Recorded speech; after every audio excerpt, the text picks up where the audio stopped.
Sup guys, and welcome back to another episode of Marvel Card Collecting and Investing. And today we're joined by a very special guest, a chap I've been watching from afar for a while, over a year actually, when I first watched his first video. Swagglehaus is what I would call it. How are you, my friend? I'm doing good, man. Thank you so much for having me, on the channel and on the stream. And yeah, I'm excited. This feels like it's been kind of a long time coming. I know we always kind of talk on Instagram and stuff from time to time. So it's good to finally be able to hop on a stream together. Thank you. Yeah, appreciate the time, my friend. I was just saying off air, the first video I watched from you was the Why Are Marvel Comics Exploding? And this is right at the start of the storm or the height of the 90MU whirlwind as such. Like 63,000 views now, by the way. yeah, it's totally crazy. I mean, like that video, it's just something like, as we do on YouTube, you just sort of make stuff that's like, you kind of got your finger on the pulse of like, oh, hey, this is interesting. And let me just make some stuff about this. And for whatever reason, like that video just kind of blew up. And then, I started to have people in my like non-comic collecting life that he would even say like, hey, like I saw that video or whatever. And so it's really funny, like the reach that it had for whatever reason. Yeah. And you were just saying that you still haven't got your cards back from grading, which you did at a later like video. Right. Like at the time when I made the video, it was like, okay, cool. Like, well, I should send in some cards. And maybe it was like the next week or something that I made like, here's going to be my submission video.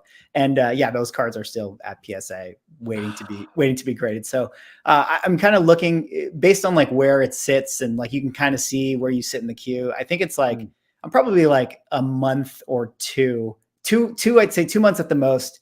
And then maybe a month at the least. So I would say in the next, 6 weeks or so, hopefully I'll be able to unbox them. That's exciting, man. That's exciting. Yeah. They're in grading by the sounds of it then. Yes, they are in grading, but who knows how long that takes. And is that your first time like grading cards or Marvel cards? Yes, that is definitely my first time grading Marvel cards. And like, I'm not expecting to get like, 10s. I'd be happy if I got, 9s with most of them. To me, it was like, I'm going to send in a bunch of stuff. I want to like learn like the grading. Cause I know like, I sent in some stuff that like had some flaws in it, but I was curious of like, okay, well, what does this flaw, like how much is it going to affect the grade and everything? So, we'll see what kind of comes back, with each grade. Love it, man. So good. Yeah. So like a little bit about your channel. As I said, I've been watching for a while and I've learned a lot. Again, I don't know an awful a lot about comics. Please don't like shoot me. But so yeah, your channel is mainly around comic books, isn't it? Predominantly. Yeah. And what the theme I get from watching your channel, which I find really interesting and why I wanted to have you on, is all around speccing. And kind of looking at the hottest comics, a similar thing to what I do in the Marvel card land. Yeah. But I just want to get your take on what's going on in the comic book market right now and what you're seeing in terms of, the new Avengers, what we saw at the Super Bowl and Moon Knight and Doctor Strange and things like that. So yeah, what's your take right now on the market?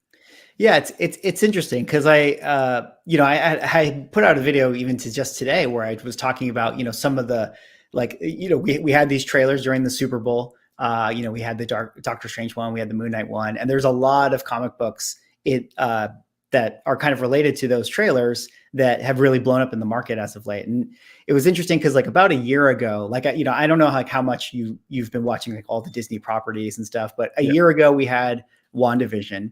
And I think this week to the week, if that's a saying, we had that one episode that was like the Agatha Harkness reveal.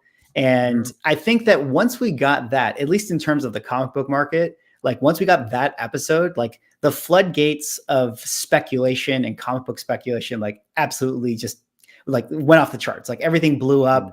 Everybody was chasing like whatever book was hot that week. Oh, the one that's going to come this week. People were thinking like, okay, like, oh, if this episode is this, then this ties to this, and then that ties to that. And every single book from then on, from that particular episode, was going absolutely nuts. And then we kind of had like a cooling off period, I'd say like late in the summer. And then when we got into the winter months, like when we had Hawkeye, like there were books that were, hot and exciting and stuff, but it wasn't the same sort of fervor that you got with the shows earlier in the year. And then now where we are today, we just had those Super Bowl trailers, and the craziness that was going on at the time with WandaVision feels like that's what's happening again now with like the anticipation of Moon Knight and the anticipation of Doctor Strange. So to answer your original question of like, where kind of are we with the market? I feel like the market had a little bit of its correction in the winter months, but now it feels like we're starting to kind of get a little lift in the tide, so to speak. Love it. That's a great answer, man. So you've talked about it a little bit there. You touched on it, like the impact of Disney Plus. Yeah. Again, I don't know how long you've been collecting comics for, and you've been around comics, I assume, of a while from your knowledge. But what is the long-term impact on Disney Plus on, again, comics and potentially cards, which we've seen from my content? But what's your opinion on that? I mean, to me, on my channel, I always say like a comic book is as valuable as it is relevant to pop culture, right? Like that's kind of the thing I say. So it's like, as long as there's like a machine that's manufacturing excitement for a character or maybe a storyline that has a connection to a comic book, then there's going to be, people that want to acquire that thing. So to me, it feels like, we had the MCU for 10 years and it was like this experiment that was very, very successful. And towards the tail end of it, once we got to like Endgame and Infinity War and stuff, I think that's when the market or people start to really realize like, hey, like this is like this is an ongoing thing. And like, this seems like it's going to be a property that is worth investing in because we're going to continue to get these characters. We're going to continue to get this, like this content that is like, has this relation to pop culture. And I think now that you had that success and now that we're seeing Disney Plus and we know that, Disney Plus just as a business model is really important for Disney's success in terms of like content that they're bringing. Like people, I think now see it as like, hey, like my acquiring a certain comic book that has relation to like the MCU is something I really can like invest in, so to speak, because it's going to continue to have that excitement throughout like the many, many years. Like, we're going to have like another season of, whatever, Loki, or we're going to have another, movie that features, Anthony Mackie as Captain America, or we're going to see all that stuff. So I think people really see it as like something that is worth their money and interest and collect it and hobby and stuff like that. So this is something that I would want to ask you, because I've been trying to figure out, at least in terms of like the comic card side of things, of like, are the comic cards moving in tandem yet with the Marvel stuff? Like is Moon Knight, are his comic cards like the, starting to, get really hot in the market because of the anticipation of the show. And I don't know if the comic card market is seeing that same sort of movement, because it feels like comic cards are still just sort of trying to figure out like what people value. So maybe they're just trying, everyone's just sort of sticking to like Spider-Man, main characters and Wolverine. And these are like the ones that people are going to chase. But I would suspect that once the card market starts to stabilize in terms of like what is known to be like valued, then the speculation is going to follow after that. So that's kind of what I see it as far as the market's concerned. So I completely agree. That's happening right now. Like we're seeing people, look at this, look at that, look at this. There's not been that steady kind of pinpointed, we, for example, in comics you have first appearance, right?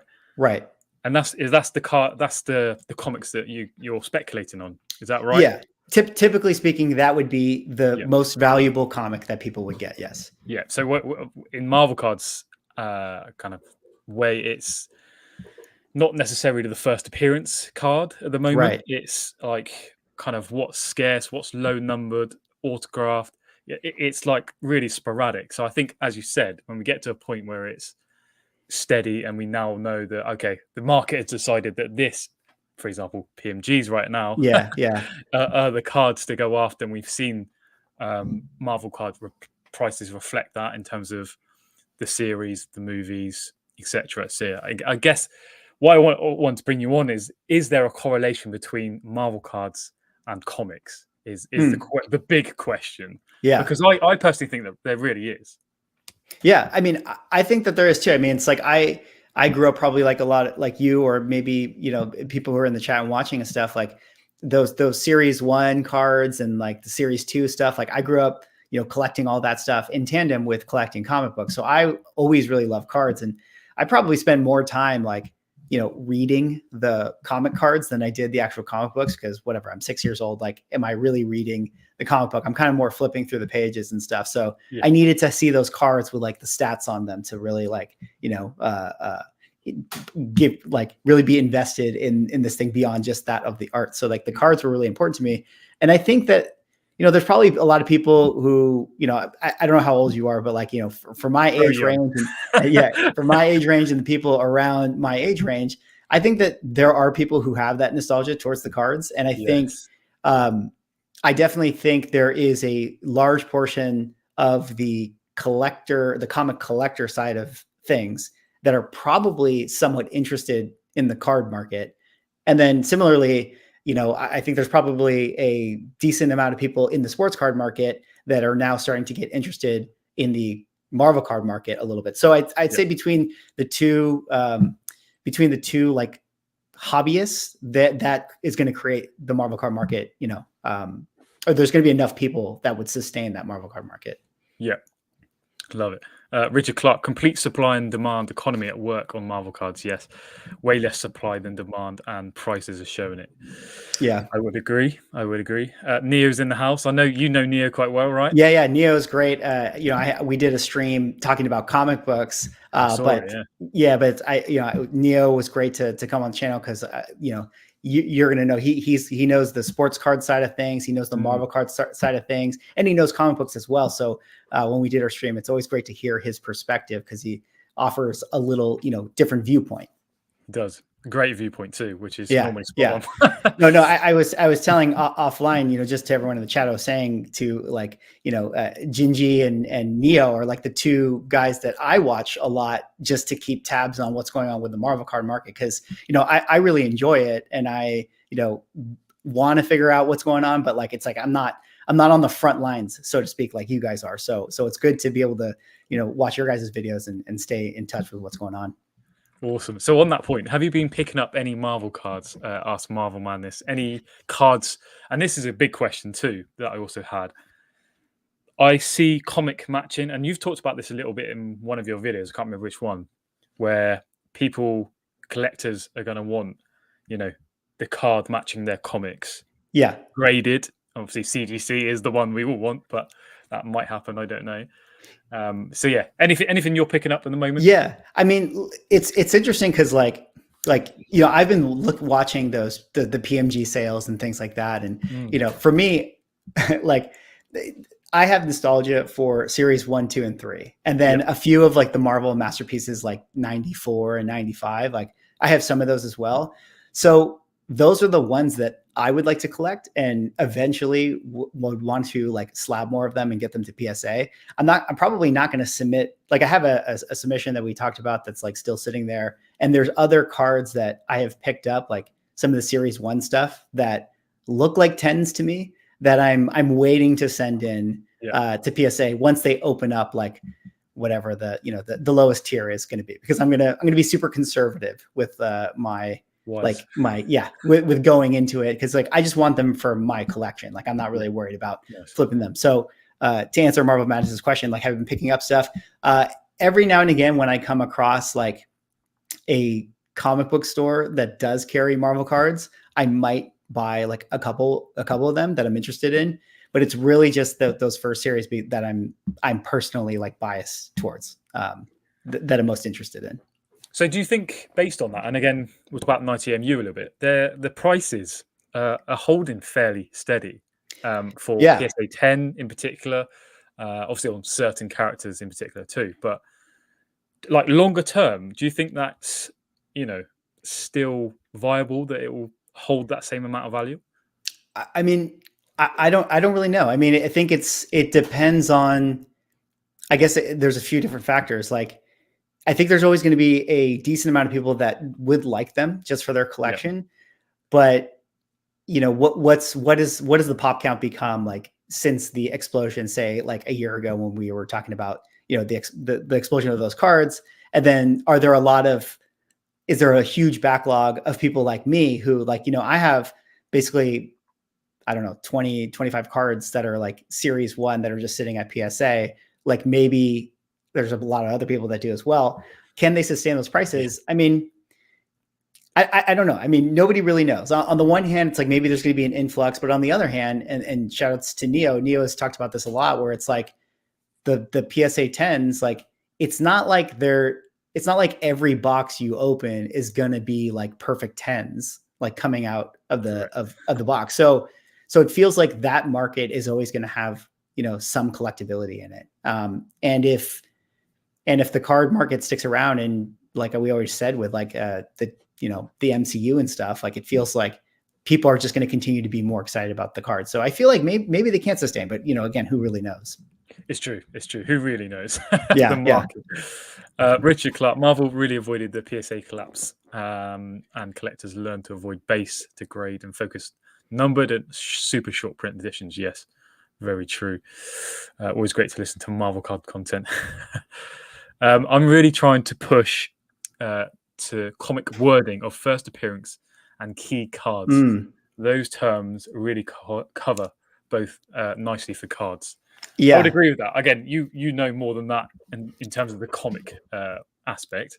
Yeah, I mean, I think that would be super, super helpful. I mean, like, even because what I would say, it's like one of the things that I think is holding me back of like diving full into cards is like, and I'm somebody who's like on YouTube, and like, you know, we're always like watching, you know, Gingy videos and stuff like that. So it's like I think one of the big things that is probably stopping a lot of people from really going hard with stuff is that they just don't know what cards are the ones that they should be getting. And maybe the market doesn't even know that. I mean, obviously PMGs are really, really popular, and, you know, that those seems to be the ones that are going to be like the creme de la creme.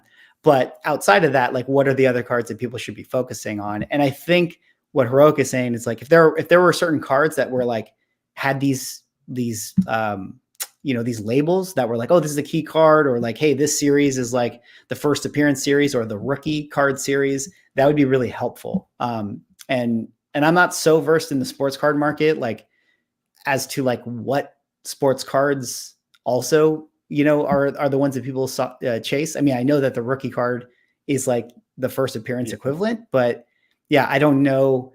You know, when people talk about like, oh, the prisms and the this and like the that and like the ultra models, like I don't know what makes certain cards valuable as opposed to the other ones. Whereas comics, it is quite straightforward because you have, you know, CGC 9.8, amazing Spider-Man. you got the grading stuff. You got like the key issue, you know, part of it. I suppose maybe with the Marvel card stuff, it's going to be like, you know, who the artists that commissioned that artwork, you know, maybe that'll be like, you know, if it's a Jim Lee thing, then it's a Jim Lee thing, you know, then, and that's what it is. 100%. Charles or Stacking Gems, somebody get Swagglehaus a PMG. We can make it happen. Please, please give me a PMG. I'll take it. Which character would you choose? That's a question. I don't know the roster of PMGs, but you know, I always say my 3 favorite superheroes are Captain America, Silver Surfer, and Darkhawk, unironically. So those Darkhawk. Those are my 3 favorite superheroes. So I'll take, if they got a PMG, I'll take one of them. I'm sure Stacking Gems can sort you out, no problem. So I was going to say, do you have those comic books of those characters? Yeah, I do. I mean, I have some of them. I mean, I have like Darkhawk's first appearance is like a $20 comic book. So that's not too hard to get. Captain America, I mean, I'm never going to get a Captain America Comics 1, I don't think. But this one is, you can see in the darkness, it's getting a little bit sunsetty here. But like, I have his first Silver Age appearance, which is like, as far as like, you know, the normal comic collector can do, that's probably as good as you're going to get for having the first Captain America. And then Silver Surfer, I actually don't have his first appearance, but I have his second appearance in his first cover because it has Galactus on it. So I'm close. I might get that one eventually. Love it. Pancake Analytics, really good guy. Good stuff on Instagram too. Marvel Universe 1990, too much printed, in my opinion. Yeah, that's again another factor. There's still a lot of boxes out there too.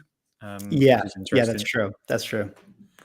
Were the 90s Marvel masterpieces printed out of, out of the behind or not? Yes.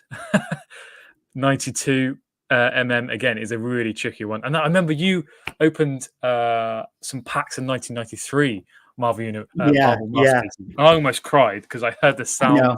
that Yeah, no one wants to hear. they were all bricked as the word is, and so it's disappointing. But but like two of them survived, and I did get a Blade card that I actually have right here. This is the one. Oh, it was a '93. This Blade card survived Nice. the pull, and I think, as I understand it, I think that this is Blade's rookie card. Although I think he had two in this year, so maybe I don't know which one is dubbed the rookie card. Nice. Marvel guy, hi mate. This is why we need more education in the hobby. People are unsure what to collect. Yeah, Yeah. absolutely. Sports rookies and very specific super short print. Hmm. So it's kind of like, I guess that's kind of Yeah, what the Marvel stuff is right now, right? Like where it's basically maybe some of the rookie cards and then whatever is, scarce. yeah, man. Vibranium Jambalayas Rittenhouse again. Yeah, Jambalaya is nice, well known in sports card world. I wish the artist was listed on the back of every Marvel card. Yeah, Hmm. that's a thing, man. Like that's really important. I posted a few pictures of Rittenhouse 75th cards that I've got, which are numbered out of 75. Simone Bianchi was the artist on one of them, and just exquisite. But Hmm. again, not all cards have the artist, which is just Yeah. It feels like the word of mouth in the collector community is going to have to drive that one yeah, essentially. Like people will just have to eventually know that it's like, oh, okay, this artist did that card. absolutely. Neo Swaggle, how is the comic book world reacting to Doctor Strange and the X-Men spec? Haven't had time to dig in, so we did mention it slightly, but Yeah, I mean it's going nuts right now. yeah, Like it's really crazy. I mean, I think I don't know specifically on like some of the bigger keys. So like X-Men #4 from like yeah, 1964 is like Scarlet Witch's first appearance.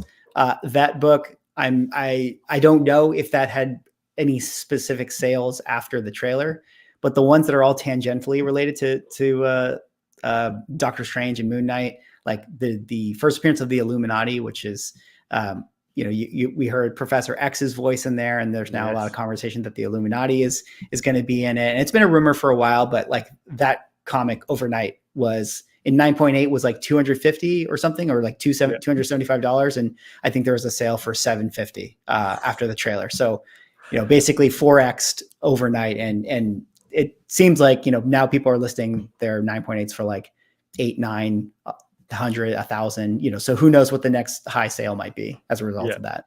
So in terms of again, we'll come back to spec in a little bit. In terms of specking comic books, when are you buying these comics in relation to again a movie release, Disney Plus series, and like when you buying it and when you selling it? And again, there's some solid data out there in terms of comic books. Yeah. I mean, I think as far as like a rule, I would just say, just if you're someone who wants to cash in on like the equity of selling something, I would say it doesn't matter if you decide to wait till the movie or the first trailer or the second trailer. Just whenever you get to a point where the book has increased in value or taken a jump, I feel Yeah, like that's a good time to just sort of cash out and take the money. So if you got it before the trailer and then the trailer made it blow up, then just take the money. So if I was someone who like wanted to sell my Illuminati comic book, I would just do it right now. Maybe by the time the movie comes out, it'll be even more expensive, but maybe it won't be. So to you're me, it's selling just on the like, way up. yeah, just sell it, and whenever you get that new high, I Yeah, would say just take that as the win. But for me, as far as like buying stuff, like I'm somebody who is like, I always say, let books find you. So there's like comics that I really want to collect for my PC. And then there's just books that like, I just let it make its way towards me. So if I'm out in a comic book store and I'm just flipping around, maybe I didn't ever care to own the Illuminati book, but if I see it being sold for like $5, I'm like, oh, okay, I'm going to get this one today. So yeah, I just let whatever key stuff is out there find its way to me. And that I don't actively chase necessarily anything. yeah. So that's kind of how I've done it. Nice, man. Heroic Goods and Games, really good chat. Until we have key collectorish database with card info, artists, rough prints, runs that syncs to average sold listings, I don't think non-sports will hit the level a lot of us want to. I mean, on that point, there are things happening and will happen that will hopefully get to that point again. With comics, it is a hell of a lot easier. What's the website you use to look at the sales data? And you've got the census too, haven't you? Yeah, there's different ones. Like there's like Key Collector is a great one because it's just an app.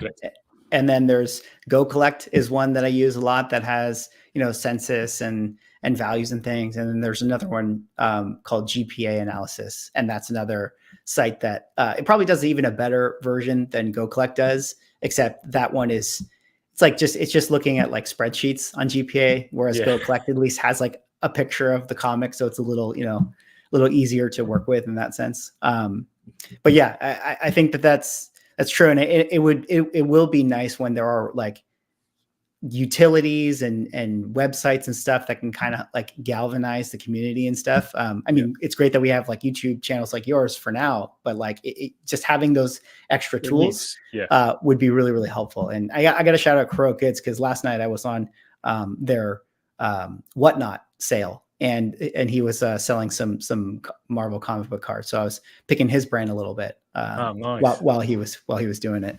Love Whatnot's mad, isn't it? Like yeah. It's crazy. You never know what to expect. Yeah. Is there comic book things for Whatnot? I haven't actually spent that much time there. Yeah, I think so. I mean, I think that they've got. Yeah, it seems like Whatnot's just hit all the collectibles. You know, from cards, comics, pops, etc.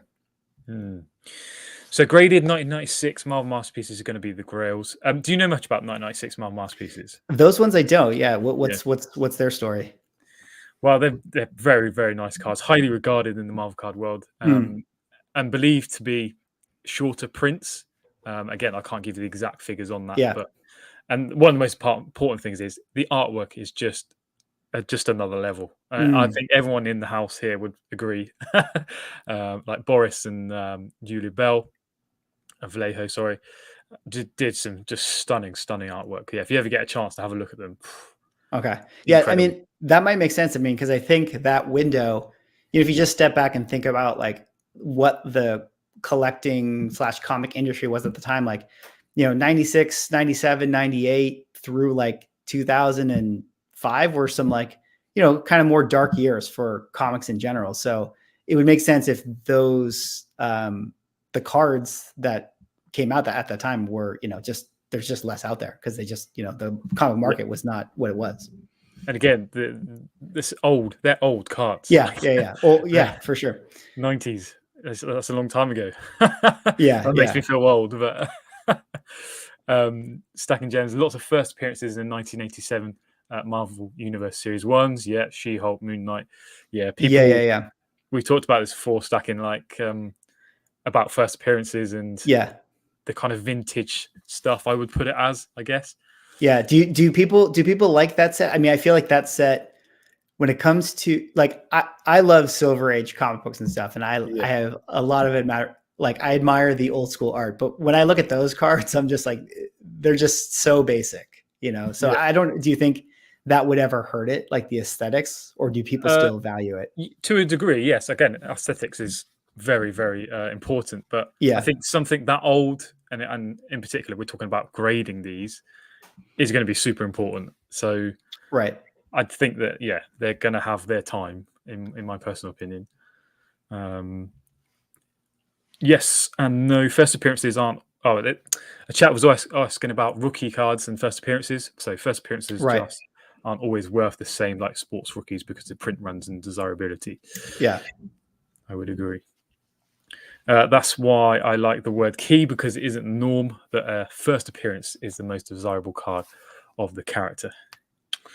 Very true. Oh my God, there's loads of chats. We're trying to keep up here.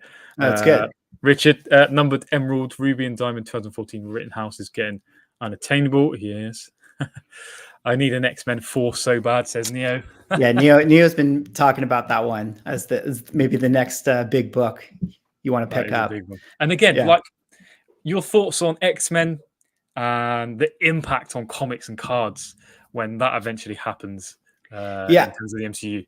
I mean, I think it's going to be huge. Like to me, it's like, it's just the perfect storm of like, a lot of people grew up on X-Men. There's, I'd say next to Spider-Man, X-Men have always been sort of like the most popular maybe character group or characters, just that whole team. So like the brand name to me is, it's a sleeping giant in that sense. The only question to me is it's like, are we already, at least in the comic book market, are we already buying things at the speculative values, or is there still like meat on the bone, so to speak, when we actually get them here? And I guess knowing the market, like, if we ever see a trailer and Wolverine, jumps out, like people are going to go crazy. So it's going to go nuts. Yeah. So like people will pay whatever price is, on eBay at that point. So I guess that, yes, I answered my own question. There's definitely still going to be meat on the bones. Yeah. 100%. Stacking. I need a She-Hulk number 1 CGC 9.8. But around 1800, someone find me for less than 900. I'm sure someone out there can. I think 18. I did a video about that specific book, and I talked about like, I think depending on where you buy it is like gonna be whether it's worth it or not. And if you have to pay like 1800, I think that's too much for that. And I would say you're gonna have to just wait till the end of the year, like after She-Hulk, the show. She-Hulk's an interesting character too. Like, again, I don't know the backstory in terms of knowledge as much as you in that respect, but just super interesting. I just think that's going to be a big one. And I'm talking about, in terms of global, we think about the woman movement, I guess. I don't want to say anything too harmful, but you know what I mean? I think you're right. I mean, I think, characters. Even just I feel like when you just kind of step back and think about like all the characters that exist, and you think about like, okay, who are like the biggest female Marvel superhero characters? Like, I would say She-Hulk easily is, top 10 in my opinion. When you're just thinking about like, Storm and Jean Grey and Scarlet Witch and She-Hulk, I mean, I think she's up there, at least in terms of like how often she's been used in comics and, just her notoriety and stuff. So I feel like once she gets that TV show, that could definitely elevate her to the next level. Definitely. Marvel guy again. Yeah. So Card Ladder and Sports Card Investor, market movers. I'm going to do some work on that soon, hopefully, to get you some data. But yeah, things like that are happening that can provide us with more kind of, education as such, and what's actually out there for Marvel cards in particular. Great seeing Swag on here. Neo directed to you, Ginger Man. Oh, appreciate that. Thank you. Welcome. Swagglehaus Comics. I don't know if you know him. I'm not sure, but great to see you again. Thanks for the shout out. Always down to talk about whatnot and other things from a brick and mortar aspect on all things. Yeah, man. Well up for that. I don't think the RC thing will drive Marvel like sports cards. It won't hurt, but I feel like a mixed rarity hype on a product is more important at the moment. Yeah, and that's what we're seeing. Like in the Neo, this more than anything, like with achievement cards and low numbered serial cards, autographs, special autos at the moment. So good stuff. What happens to Marvel cards when 2022 Spider-Man Metal releases? Feel like when Panini released 2019 NBA Prism with Zion. So yeah, I'm going to shoot this to you. So what's going to happen with Spider-Man Metal when that drops eventually? I think May maybe.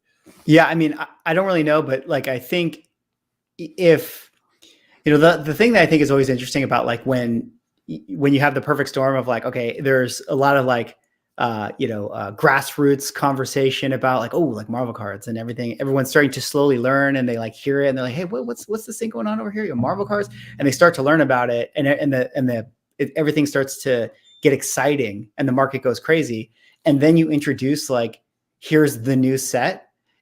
Basically, what happens is like, if I'm somebody who's kind of coming into the market, this feels like a great entry point for me, because it's like, I can't get those PMG things. Those feel like they're long gone, and everyone's got it. And I was too late, and I was late to the party and stuff. So it feels like if the card market is escalating at the same time when there's like a big drop for like a highly anticipated pack, like people will go nuts for that. Yeah, I echo what you've just said. I mean, I just think it's going to go crazy, and I think, and we're talking about Marvel cards in particular at the moment. Like, we're building momentum, but as soon as that Spider-Man metal hits, it's gonna blow up. And personally, I think people are going to look elsewhere after that point or Right. back to kind of now. But yeah, it's going to be huge. And Marvel Madness mentions about Upper Deck E-Pack when it goes live on there too. It will be sold out in a week or less, is my guess. I would completely agree, mate. I think it's going to go, it's going to go nuts. Oh, we're gonna do a lighting change here I because love it. I need to get myself one of those. Oh yeah. This is a wait. This is. Does it change color too? Yeah, well, it doesn't change color, but I can do different little effects. We gotta adjust the brightness. There we go. Oh, all right, we're back. We're back, guys. We're back. We need one of those. Because of their upcoming movies, are you seeing Moon Knight, Blade, and Morbius, etc.? I'm assuming you're talking about, are we seeing more sales or are we seeing people speculating? The answer is yes, especially on Moon Knight. People paying a pretty penny on some of the Moon Knight cards. And actually, there's not much supply on some of the kind of lower numbered, the rarer Moon Knight stuff. So again, we've talked about it a little bit, but the same applying in the comic book world, right? Yeah. And it's interesting because you'll see like Moon Knight's first appearance in his comic book form, like the prices are definitely going up, and the census count for those is actually lower. Because if you just think about it, like back in the day, like there's just not as many like Moon Knight fans as there were Spider-Man fans or whatever the case may be. So there's just not as much inventory that exists out there. So I would assume maybe similar to like cards, if it's already rare, like, maybe people kept that Spider-Man card, but they didn't necessarily keep that Moon Knight one, Definitely. Jack, I was deep into comics for over a decade. I've been having way more fun in cards in the Marvel cards community. We're gonna get Swagglehaus into Marvel cards, I'm telling you. Yeah, no, look, I love Marvel cards. Like I'm like just preventing myself from going way too hard on them. Yeah. I'm just trying to slowly soak it all in and educate myself and just know which purchases to make. So before I go overboard. On that point, I think that's a really good point.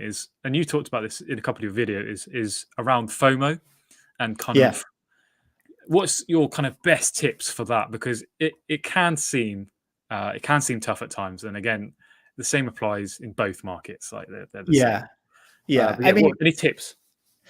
I don't know if I have like any amazing advice, but like at least, for me, I always say that there's three kinds of FOMO. There's like the FOMO of like, this is my grail. I've always wanted this comic or this card, and I'm fearful that if I don't get it now, I'll never be able to get it. Then there's the FOMO of like, oh man, like this card's going up. Everyone's like going to make, so much money flipping their cards.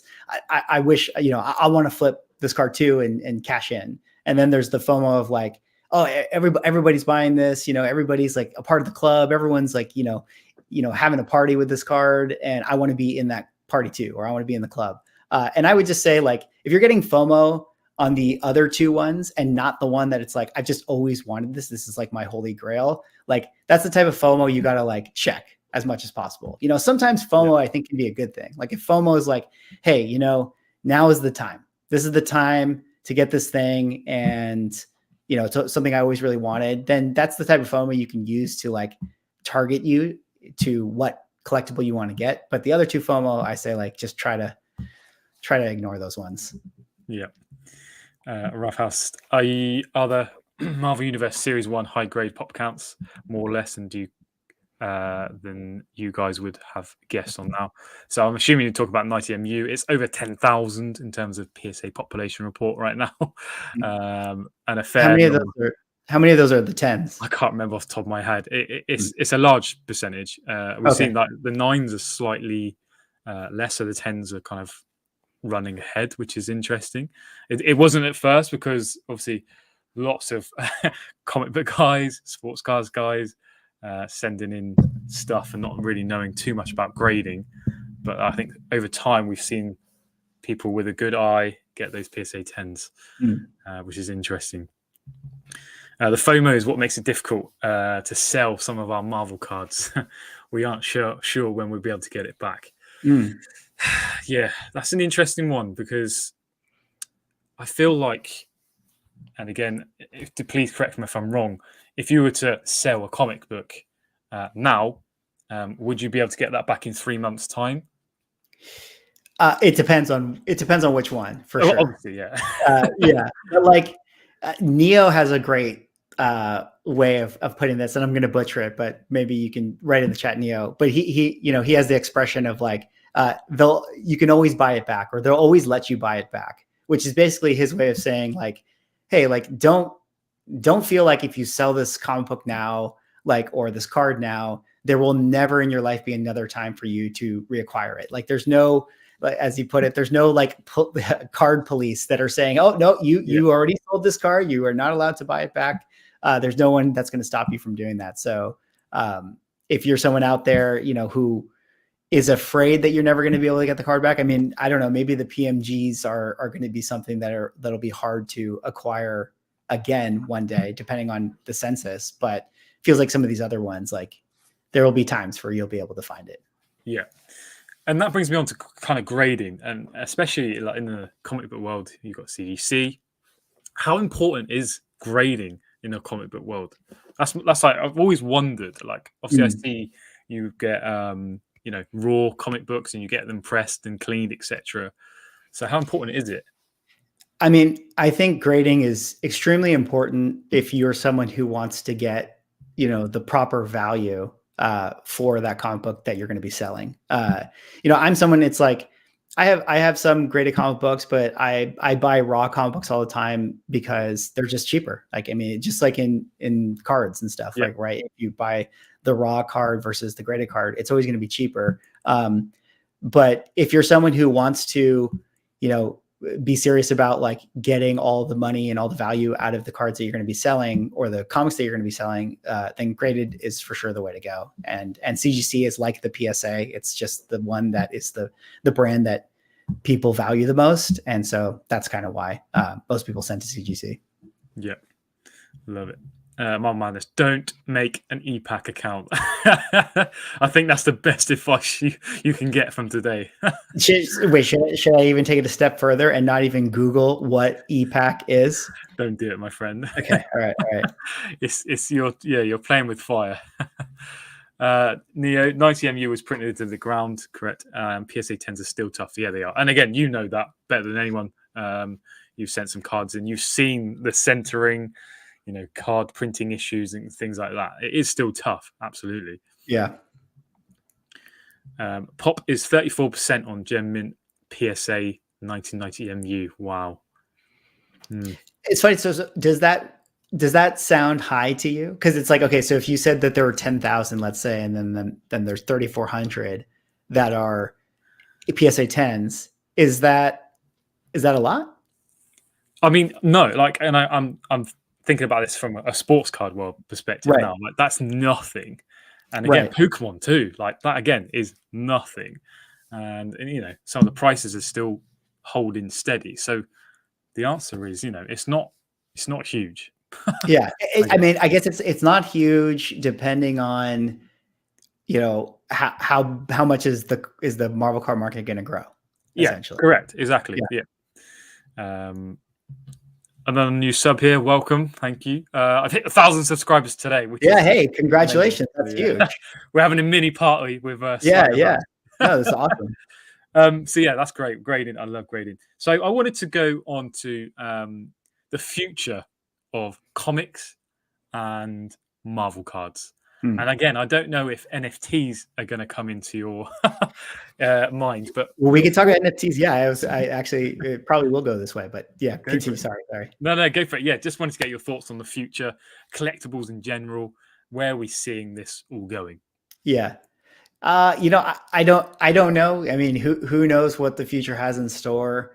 To me, what I feel like I can say is that it feels like, the MCU is not going away for a long time, and they're going to continue to, ride this gravy train till however long. Like, we might all be, 30 years from now, and the continuity of what we're seeing on the screen is still going to be in continuity to what we got with Iron Man #1. I mean, that would be my guess as to what they're going to do with this. I mean, we're already seeing, with Star Wars, it's like Star Wars has been around for however long. It's an important IP to Disney, and Marvel is now an important IP to Disney as well. So as far as the collectibles, in terms of like what collectibles relate to Marvel, I think that there's always going to be that machine that is manufacturing that demand for people to want to own them.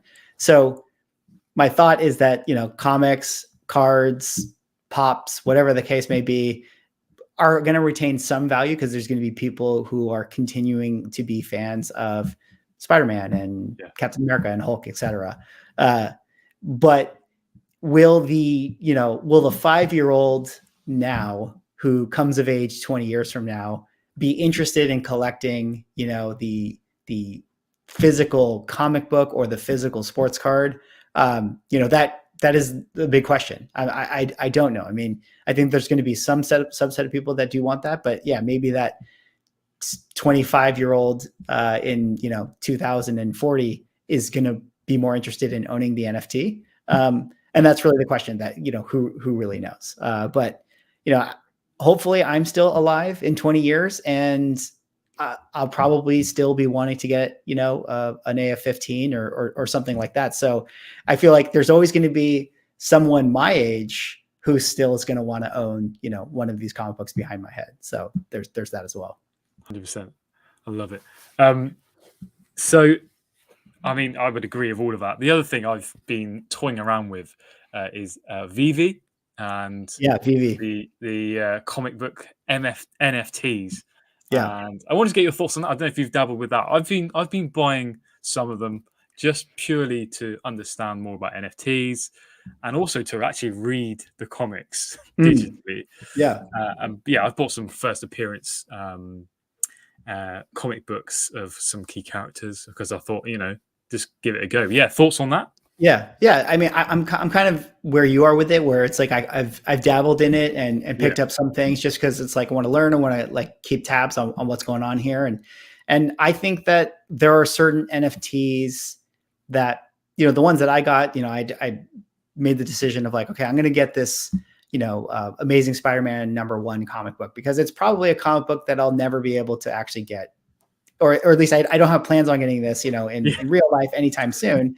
So, hey, maybe I can own the NFT version, and that's kind of cool. So I think that there's definitely a place for it. And I think NFTs for sure are in some way, shape, or form going to be, a part of our future. Maybe it's not going to be VV specifically that, is going to be the company that persists, 20 years from now or whatever the case may be, or maybe NFTs morph into something that we don't even know what they're going to be. But, it's kind of like the .com bubble. Like it was a thing, and we still use websites right now, so like it's just going to be something that morphs into something, and who knows what, when the dust is settled, like what company is going to emerge as like the premier one. But it definitely seems like VV is in the lead right now. Yeah, and again, Stacking Gem says about some bots have been buying up. Yeah, that's been happening. Like when the comic books drop, you can't get hold of them. It's impossible. Yeah. Yeah, but these things are going to have teething issues and things like that. So in terms of, and again, I'm going to go big MCU, Disney Plus. What is your favorite movie that you've seen? Like just in the entire MCU run? Everything. I mean, a big question. It is tough. I think I'll say like the feeling I had when I walked out of the first Avengers, like Avengers #1, like that to me, like I don't know if I'll ever quite feel that again. Like I think I was just so blown away because remember at that time it was like what they were doing of like, oh, we're gonna make all these individual movies and then bring all these characters together and make like this event film. Like that was unheard of, and so it's funny. It's like how much has changed is where it's like now everything is like, oh, of course it's like a crossover franchise thing. But like that I was just so blown away with them pulling that off. That to me, like that movie has the special place in my heart. And have you got like a comic, Avengers comics, like New Yes. Avengers? Yeah. Yeah, I have an Avengers #1, which is like the first Avengers comic. So that to me was like my grail that I picked up for myself. And yeah, maybe it had to do with the fact that, you know, I just look so fondly upon that one movie. I love that. I can't wait for what's coming out like Yeah. this year. Moon Knight, as we've mentioned many times. I love it, man. But yeah, I've taken enough of your time, so I appreciate you jumping on with us. And again, thank you to everyone joining us on the live chat today. 44 of you now, which is just crazy. Still blows my mind. Yeah. But Well, yeah, thank you. appreciate it. Yeah, thank you so much for having me on. It was a ton of fun, and you know, shout outs to you, you know, with all the stuff you're doing. Congrats on 1K. I mean, you've been doing great work, and you and Neo, like, to me, are like some of the most important Marvel card YouTube creators right now. So keep doing what you're doing, please, because I need to be informed of what Marvel cards to buy. So I got will to keep. Indeed. And again, if you haven't already subscribed to Swagglehaus, he's so close to 10,000 subscribers, and he's doing a giveaway, which you don't want to miss, right? What is the giveaway? Yeah, definitely do the giveaway. We talked about Doctor Strange, the trailer having an effect on things, and so incidentally, one of my giveaways is one of the hot books that emerged from that trailer. So yeah, as Gingy Min said, I'm really close to 10K. There's a video on my channel that you can hop over to and to learn how to enter the giveaway. And yeah, and hopefully if you subscribe to the channel and check it out, you enjoy the videos and stick around. Love it. And there's one thing we say before we leave. I don't know if you know what it is, but it's Marvel cards, baby. See you later, guys. See ya. Peace.